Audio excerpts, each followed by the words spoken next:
Foi a primeira vez que o presidente dos Estados Unidos fez um comentário direto sobre as ações judiciais contra o ex-presidente Jair Bolsonaro.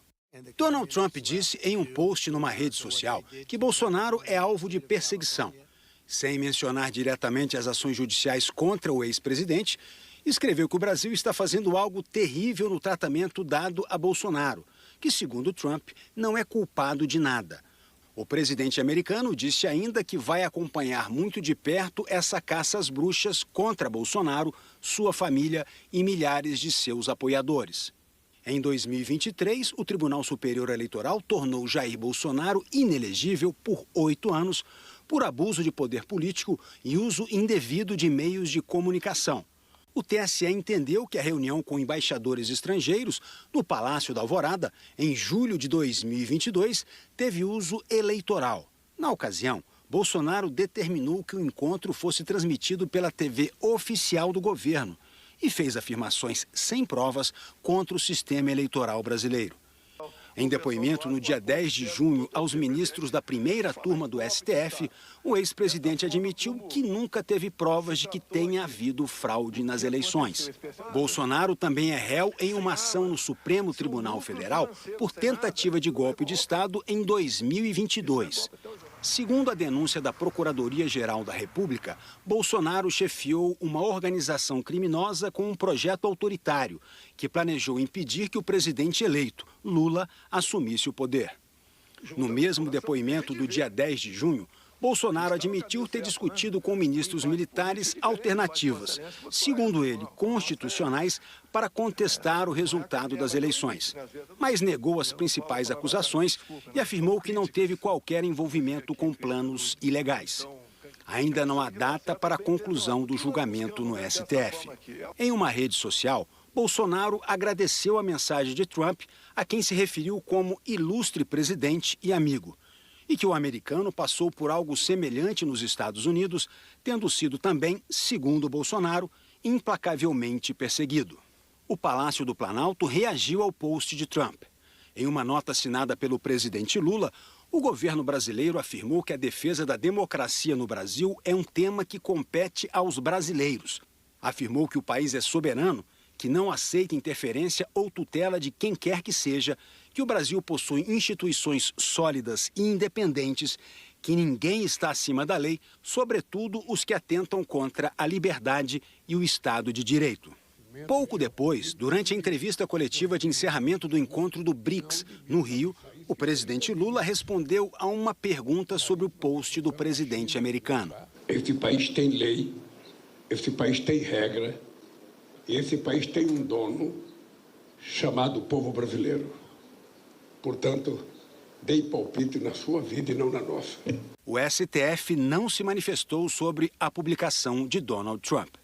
O Departamento de Justiça dos Estados Unidos também pediu, em 2023, a abertura de processo contra Donald Trump para investigar a responsabilidade dele em atos contra a democracia, como a invasão do Congresso americano e por não aceitar o resultado das eleições quando foi derrotado por Joe Biden. Em novembro do ano passado, esse e outros processos contra Trump foram arquivados porque a legislação americana não permite que presidentes, no exercício da função, respondam a processos judiciais. O jurista Gustavo Sampaio aponta diferenças entre as legislações sobre ataques à democracia no Brasil e nos Estados Unidos. Se fossem aplicáveis as leis brasileiras nos Estados Unidos, o presidente Donald Trump hoje não seria presidente da República, porque certamente ele teria sido acusado de crime contra a democracia, teria sido processado e julgado e possivelmente condenado. Como ele escapou ileso da persecução penal, ele quer criticar um país que não permite o mesmo desfecho e que, preservando a autoridade da sua lei penal, pune quem age contra a democracia. É, mais uma vez, um discurso populista, uma narrativa, uma retórica populista de quem despreza o Estado democrático de direito e defende um modelo centralizador, um modelo autoritário de governança que não coincide com as expectativas democráticas do mundo ocidental livre. Theo Cury, queria a sua repercussão agora um pouco mais avançada em relação a como bateu lá no Supremo Tribunal Federal esta postagem de Trump que fala ali que deixem Bolsonaro em paz. Esta frase, né, quando eu contei ali aquela história daquele influenciador próximo de Elon Musk, ele estava se dirigindo à Suprema Corte brasileira quando fez exatamente o uso desta frase.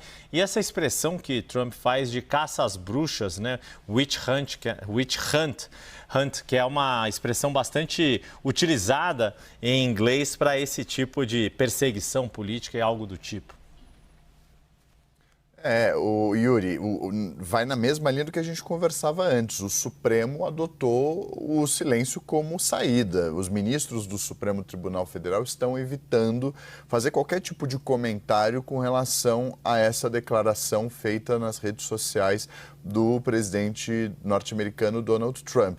E é uma postura, Yuri, que não é nova no Supremo. Obviamente o Supremo já comentou, os ministros até se incomodam quando são questionados sobre isso, sobre essas respostas. O senhor vai comentar sobre isso? Qual que é a avaliação com relação a isso?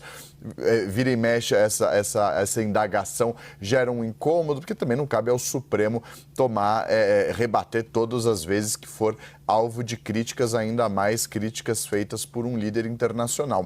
Mas a despeito de no passado já ter havido manifestações, sejam públicas ou reservadas, por exemplo, minimizando decisões anunciadas pelo Congresso dos Estados Unidos ou interesses dos Estados Unidos sobre limitação, por exemplo, de viagens ou de ministros, né, com relação aos vistos, ou o próprio anúncio do governo norte-americano sobre essa restrição de vistos de autoridades que tomassem decisões de censura contra norte-americanos.